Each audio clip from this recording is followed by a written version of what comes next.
February 25th, 1957. The woods on the outskirts of Philadelphia were quiet and covered in snow. But tucked away in the brush was a secret someone had gone to great lengths to hide. Down a steep, isolated ravine, far from the city traffic, sat a single cardboard box. A young man out checking his muskrat traps found it first. He opened it, saw what was wrapped in a cheap plaid blanket inside, and walked away. His traps were illegal, and he refused to risk talking to the police. The box sat undisturbed in the freezing temperatures for several more days. It was only when a college student chased a rabbit into that exact patch of brush that the authorities were finally called. That initial delay gave the winter weather more time to degrade the evidence. By the time investigators arrived, they were already miles behind in the search for a child who seemed to have been erased from the world. Police focused immediately on the box itself. It was a cardboard container for a JC, Penny Bassinet. They tracked the serial number back to the manufacturer, hoping for a specific buyer, but the paper trail ran cold.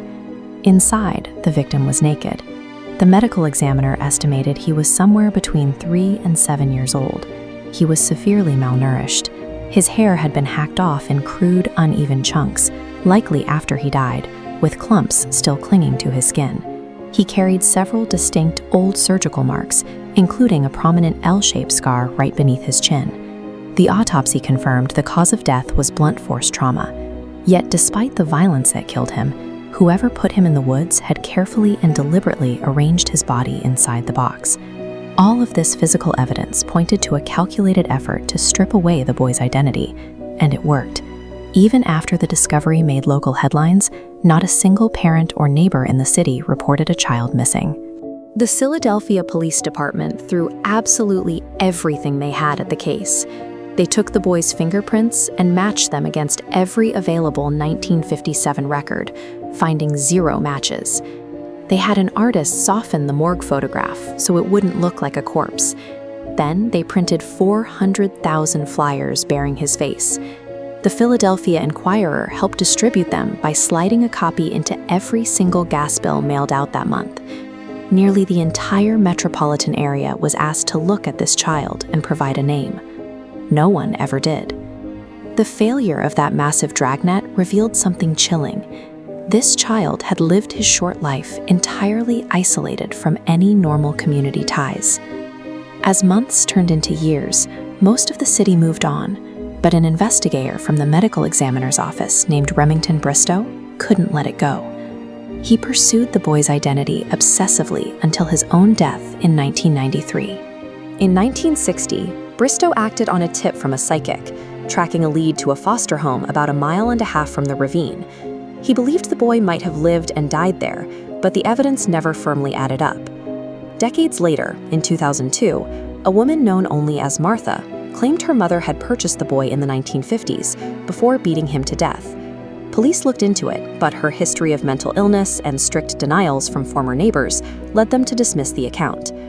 Another theory, proposed by a forensic artist, suggested the boy might have been raised as a girl, citing his hastily chopped hair and softly groomed eyebrows. None of these theories yielded a name. The boy was buried in a potter's field, his grave marked only with the words, "Boy in the box." Eventually, sympathetic locals provided a headstone with a more dignified epitaph, renaming him America's Unknown Child. Every lead followed during the 20th century dissolved into another dead end. The more details investigators uncovered, the further they seemed from an actual identity. By 1998, the investigation took a step that the original detectives could never have imagined. They exhumed the boy's remains. From a single tooth, scientists managed to extract a clear DNA profile. But 1998 technology had a glaring limitation. They had his genetic code, but no searchable database to compare it against. The DNA waited for science to catch up. Then came 2019. Modern forensic genealogy allowed isolated profiles to be cross-referenced against vast public family trees.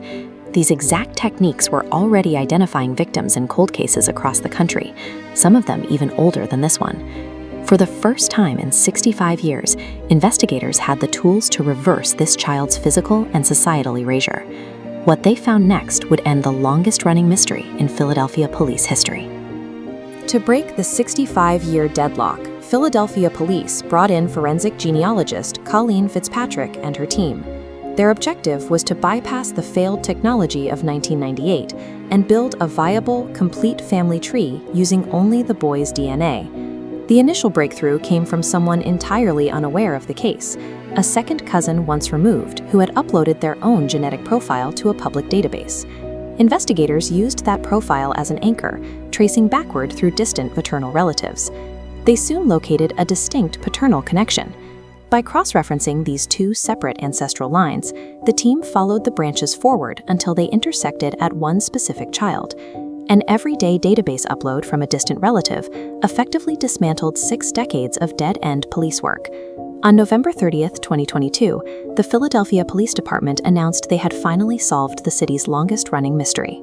On December 8th, they stood at a podium and said the victim's name aloud for the first time: Joseph Augustus Sorelli. Born January 13, 1953, he was 4 years old when he was killed. For generations, Philadelphia had obsessed over a nameless urban legend. Now, they had a real, vulnerable boy to mourn. Investigators traced the paper trail to 2 lifelong Philadelphia residents: his mother, Mary Elizabeth Abel, and his father, Augustus Sorelli. The couple had separated around the time Joseph's body was discovered. Neither of them ever filed a missing persons report. Both parents have since passed away, taking whatever they knew about Joseph's fate to their graves. Over the years, they had both gone on to build entirely new families. Those families lived their lives completely unaware of Joseph's existence. When investigators finally made contact, Joseph's living siblings learned that the brother they never knew they had was recognized nationally as America's unknown child. Identifying Joseph revealed a hidden branch of a local family tree that had remained secret for over 60 years. At the press conference, Police Commissioner Danielle Outlaw emphasized that while the boy's identity was restored, the case remains an active homicide investigation. Naming the victim didn't resolve the crime. The search for a killer continues. Investigators admit they have suspicions about who is responsible, but with both parents deceased and more than 6 decades of lost time, securing criminal charges is practically impossible.